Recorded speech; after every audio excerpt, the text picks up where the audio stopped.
So in this specific discussion, we're going to look at classification of triangles insofar as their sides are concerned.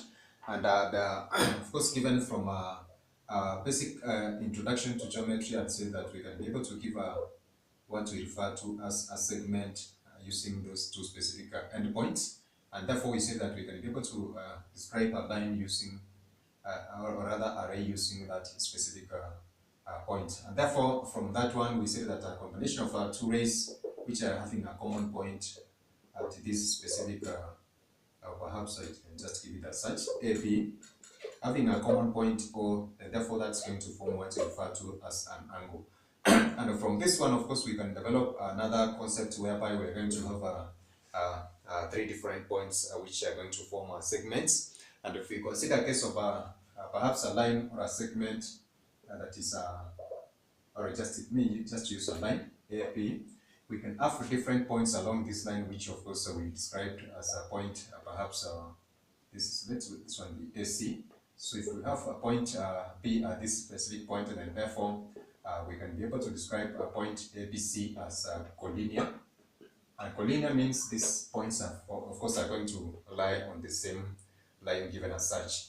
So points which are not lying on the same line are going to be referred to as non-collinear.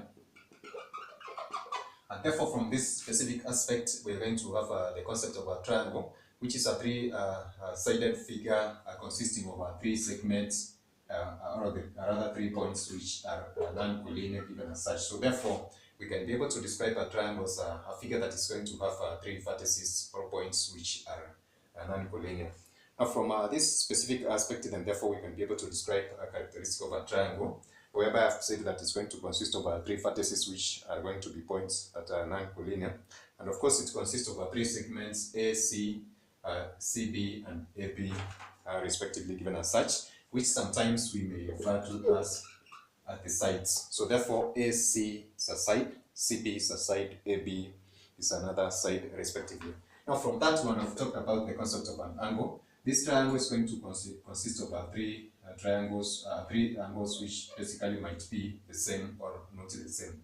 So in this specific discussion, we're going to characterize triangles based on their sides. And in other areas of our discussion, of course, we're going to consider other aspects which we are going to see concerning triangles. Now, depending on the length of their sides, we have three different types of triangles. And I'm going to give an example, or perhaps or an illustration of each of the three aspects of our triangles that we're going to see concerning the length of their sides. So the first one is referred to as a scalene triangle. Hope my spellings are correct. A scalene triangle is a triangle that is having all the three sides which are different. So if I give an example of this one, then therefore this side is different from this one, which is also different from this one. So therefore it's going to have sides which are different in length. And of course, this is going to be assisting it and contrasting it with the other triangles. So therefore, the next one we're going to have is what we refer to as an isosceles triangle. Now, for the case of an isosceles triangle, this particular triangle is going to have two sides that are going to have the same length. So I can be able to give an illustration whereby this side is the same as that one.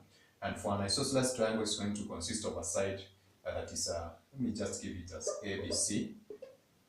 So in this case, for an isosceles triangle, and this one is ABC, so we can be able to algebraically represent this particular line whereby AB is not the same as AC, which is not the same as BC for us.